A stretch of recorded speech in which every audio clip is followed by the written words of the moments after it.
Assalamualaikum warahmatullahi wabarakatuh. Hamdan wa syukran lillah, salatan wa salaman ala rasulillah, amma ba'du. Bersyukur kita kepada Allah dengan mengucapkan alhamdulillahirabbil alamin. Pada pagi hari yang cerah ini kita dapat berkumpul di Masjid Hanifah Kelurahan Kampung Nelayan Indah melaksanakan acara penyuluhan tentang bahaya radikalisme, terorisme, anti Pancasila, program Goodwill yang dilaksanakan oleh kapal polisi tempur 5010 Baharkam Polri Mabes. Selanjutnya pada hari ini kita dapat kiranya meringankan langkah, duduk sejenak. Mudah-mudahan pertemuan ini mendapat rahmat berkah ridho dan insyaallah menambah ilmu pengetahuan kita untuk lebih baik lagi di ke depan. Selawat dan salam kita sampaikan kepada paduka yang mulia Nabi besar Muhammad sallallahu alaihi wasallam. Allahumma shalli wa sallim wa barik alaihi. Ahli, keluarga dan sahabat, mudah-mudahan kita semua menjadi insan-insan yang insyaallah mendapatkan kebahagiaan dunia dan akhirat. Amin ya rabbal alamin. Salam takdim dan hormat kepada Bapak CKM Masjid Hanifah dan seluruh kepengurusan yang hadir pada hari ini. Salam takdim dan hormat kepada Bapak Lurah atau yang mewakili Bapak Seplur Kelurahan Nelayan Indah. Salam takdim dan hormat Bapak Babinsa, sahabat saya Bapak Sukri, Bapak dari Babinsa, dan jalan takdim hormat kepada ayahanda, ibunda, orang-orang tua kami, dan saya hormati Bapak pimpinan kapal polisi tempur 5010 Baharkam Mabes Polri yang pada hari ini diwakili oleh Bapak Nida Ari. Sidang jamaah yang dimuliakan Allah Subhanahu wa taala, alhamdulillah tadi secara garis besar telah disampaikan oleh Bapak Hanif tentang bahaya radikalisme, apa itu radikalisme, dan berbagai macam bentuk-bentuk teror-teror yang hari ini ataupun sebelumnya ini banyak terjadi di negara yang macam kita cintai. Sidang jamaah yang dimuliakan Allah Subhanahu wa taala, saya akan coba memulai dari awal mengapa hal-hal yang terkait dengan radikalisme itu bisa terjadi di tengah-tengah masyarakat kita. Penyebabnya tentunya itu ada pada diri kita semua. Ya, dalam tubuh manusia ini diciptakan Allah ada dua unsur. Ada yang dinamakan unsur jasmani, ada pada tubuh manusia itu yang dinamakan unsur rohani. Jasmani pada tubuh manusia Allah ciptakan itu berasal daripada tanah. Dalam Al-Quran surat Sajadah ayat 7. Wa bada'a khalaqal insana min tin, telah menjadikan manusia berasal daripada tanah, sedangkan rohani pada tubuh manusia Allah saja yang tahu. Yas'alunaka 'anil ruh, qulir ruh min amri rabbik. Apabila umatku bertanya tentang ruh, katakan ruh itu cuma Allah saja yang tahu. Maka pada tubuh manusia siapapun dia ataupun latar belakangnya diciptakan dua unsur, jasmani dan rohani.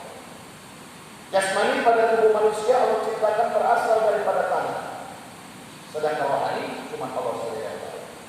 Jasmani pada tubuh manusia bisa sakit akibat apa? Kuman, bakteri, virus. Seperti yang hari ini muncul virus yang dinamakan COVID-19 ataupun corona. Itu diciptakan Allah. Penyakit-penyakit jasmani semuanya diciptakan Allah. Ya, berasal dari virus, bisa jadi dengan kuman dan lain sebagainya. Sedangkan tubuh manusia itu bisa juga sakit rohaninya. Sebabnya apa? Karena diciptakan pada diri manusia itu dua unsur yang selalu ada merombong pada diri manusia. Apa yang pertama? Manusia bisa kena penyakit yang dinamakan rohani. Penyebab pertama karena diciptakan manusia itu semua ada nafsu. Siapapun kita Bapak Ibu ada nafsu. Ada nafsu pada diri pemimpin, masyarakat atas, menengah, bawah, para ulama, siapapun itu diciptakan Allah ada nafsu.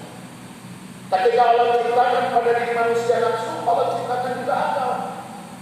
Ketika akal diciptakan, dipertanyakan kepada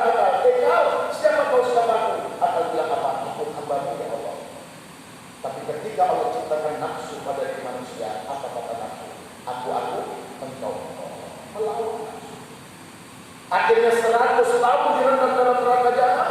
Dipertanyakan kepada nafsu, siapa kau, siapa aku? Nafsu tetap bilang, aku, engkau Allah. 100 tahun lagi begitu juga, 100 tahun lagi begitu juga, hampir 300 tahun namanya nafsu direndam dalam neraka jahanam. Baru dia bilang aku hamba-Mu ya Allah. Maka Bapak Ibu, siapapun kita manusia, kalau dia sudah tidak mampu mengendalikan hawa nafsu, itulah pemicu manusia bisa kena penyakit dari dinamakan rohani. Kalau jasmani sakit, cuma kita yang merasakan. Tapi kalau rohani yang sakit, bisa merugikan diri, keluarga, masyarakat, bangsa, negara, bahkan kalau tidak cepat disembuhkan penyakit rohani, akan membawa manusia tergelincir ke dalam lembah api neraka. Sebab pertama, nafsu yang tidak terkendali, itulah pemicu penyakit rohani. Yang kedua, manusia bisa kena penyakit rohani, penyebabnya apa? Karena diciptakan di muka bumi Allah adanya iblis, jin kafir alias setan yang akan selalu menggelincirkan manusia dari tempat penjuru matahari. Ketika Allah ciptakan Adam di surga, diperintahkan kepada malaikat tunduk kepada Adam. Malaikat tunduk. Tapi ketika Allah perintahkan kepada iblis untuk tunduk kepada Adam, apa kata iblis? Allah, aku tak mau tunduk kepada Adam. Kenapa, iblis? Adam itu kau ciptakan dari tanah Allah, sementara aku ini kau ciptakan dari api. Tentunya unsur api itu lebih mulia daripada tanah. Tak mau tunduk kepada Adam. Betul, iblis? Betul. Kau melawan? Sombong, iblis, sombong. Akhirnya apa, Pak? Iblis, karena dia tidak mau tunduk atas perintah Allah, Allah bilang apa? Keluar kau dari surga. Kalau yang sudah berada di surga keluarkan karena sombong. Akhirnya apa? Kata iblis, Allah, daripada aku tunduk kepada Adam, bagus aku keluar. Tapi aku minta dua aja kepada Allah. Apa tak tulis? Yang pertama, Allah izinkan aku hidup sampai hari kiamat. Maka Pak, iblis itu gak mati-mati. Sejak zaman Nabi Adam sampai muncul Adam Ali, sampai muncul Adam Jordan, sampai jatuh Adam Ayat, sampai ada kawan kita Adam hidup, sampai hari kiamat iblis sama kita. Izinkan aku hidup ya Allah. Baik, aku perkenankan iblis. Yang kedua, Allah izinkan aku menggoda Adam dan semua anak-anak keturunannya untuk menjadi temanku nanti di neraka. Aku akan goda mereka jalan depan, jalan belakang, jalan kanan, jalan kiri. 4 penjuru matahari iblis akan menggoda dan menggelincirkan umat manusia. Ketika manusia sudah tergelincir daripada godaan iblis, itulah pemicu manusia kena penyakit rohani, merugikan diri, keluarga, masyarakat, bangsa, negara. Bahkan kalau tidak segera disembuhkan, orang yang sudah kena penyakit rohani akan masuk ke dalam lembah api neraka. Jangan dimuliakan Allah. Ketika kita kena penyakit jasmani, ada tanda. Bapaklah kalau kena penyakit jasmani seperti gula, apa tandanya, Pak? Bawaannya nak ngantuk aja, Ustaz. Betul, Pak ya? Kalau nanti Ustaz agak panjang sedikit ceramah, mulailah asuh. Apa? Asal tunduk itu. Kalau Ustaz paham, rupanya gula. Tak tidak masalah. Orang yang kena penyakit jasmani duduk dalam majelis taklim seperti ini tetap dijamin dengan 5 kebaikan. Satu di antaranya apa? La yusibuhu amrun dunya. Dia akan pasti melarat di dunia. Tanda-tanda sudah nampak, dia dapat menikah, sudah ada nasi kota. Ya Pak ya, kue kota. Ada pula nasi kota, ada pula nanti sembako. Luar biasa Pak. Hadir dalam majelismu tidak jadi masalah. Walaupun kena penyakit jasmani. Orang yang kena penyakit asam urat, ada tandanya Pak? Ada. Kalau duduk, tak bisa lama-lama. Kalau nanti Ustaz panjang sedikit ceramah, mulailah nampak tandanya. Asam urat menyerang, kaki sekojol depan, sekojol belakang. Itu tanda apa Pak? Asam urat itu sudah boleh hilang. Tanda penyakit jasmani. Maka ketika seseorang itu terkena penyakit rohani, akan muncul pula tanda-tanda dan gejalanya. Apa jemaah? Orang yang sudah kena penyakit rohani akibat apa? Nafsu yang tidak terkendali, iblis yang menggoda, akan muncul pertama penyakit rohani itu. Orang itu akan selalu resah, gelisah, keluh kesah, putus asa, galau. Itu akan muncul dari orang yang terkena penyakit rohani. Berapa banyak pria-pria tampan menangis dalam apartemen yang megah? Berapa banyak wanita-wanita cantik menangis dalam rumah gedung yang megah? Bukan tidak punya pangkat ada jabatan tahta mahkota, tapi tidak ada ketenangan batin. Resah,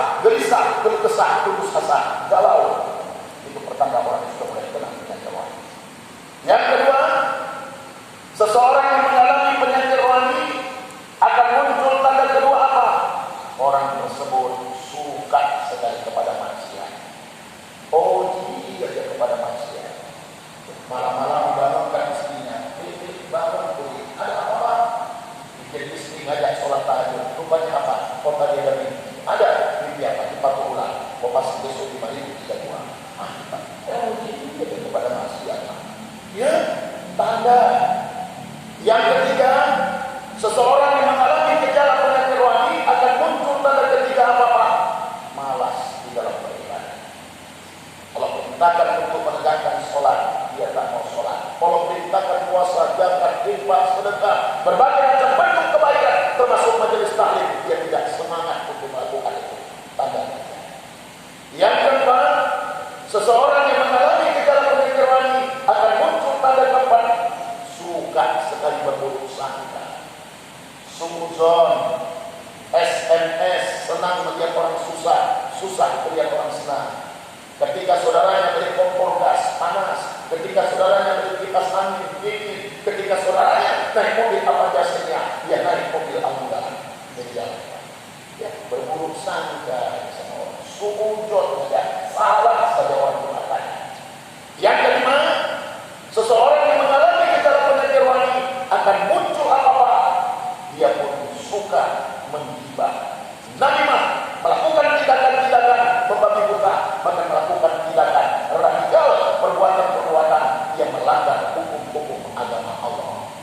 Dan 35 unsur ini ada pada diri manusia, maka diponislah oleh dokter penyakit rohani, Anda terkena penyakit rohani, merugikan diri, keluarga, masyarakat, bangsa, negara. Bahkan kalau tidak segera disembuhkan akan mengantarkan seorang terjerumus dalam tempat api neraka.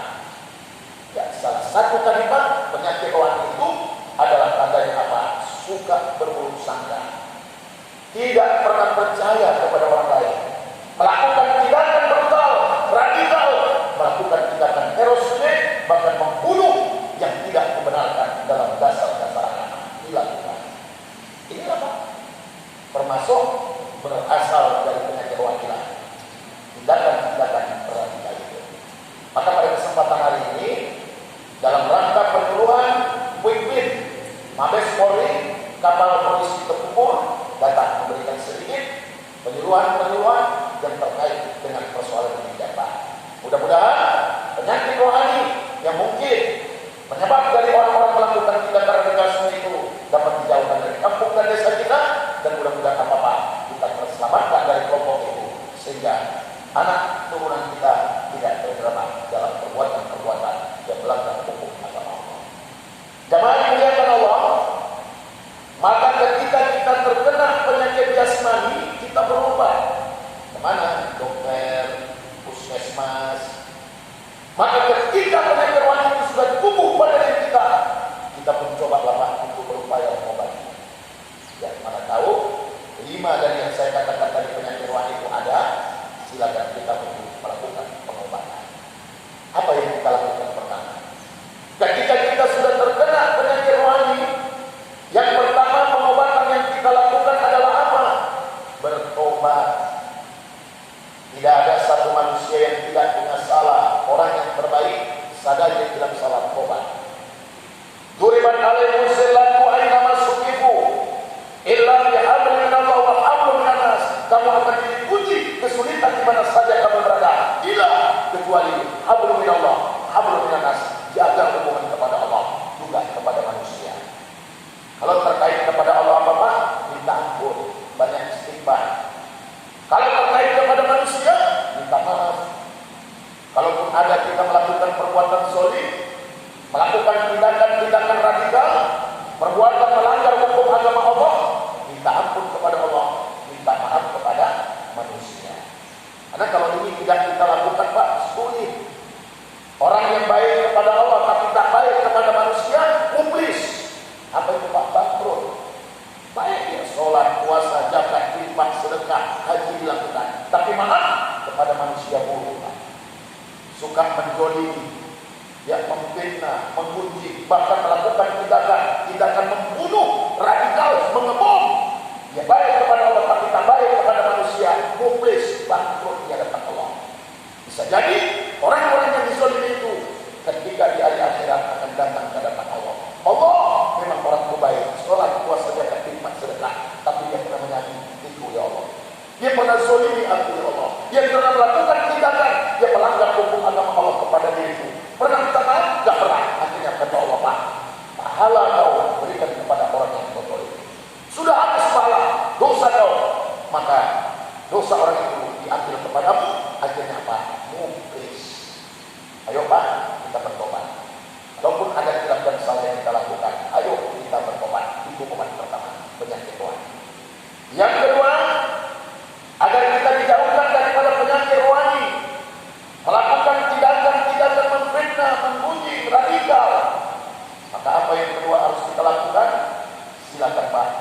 kita selalu menuntut ilmu pengetahuan.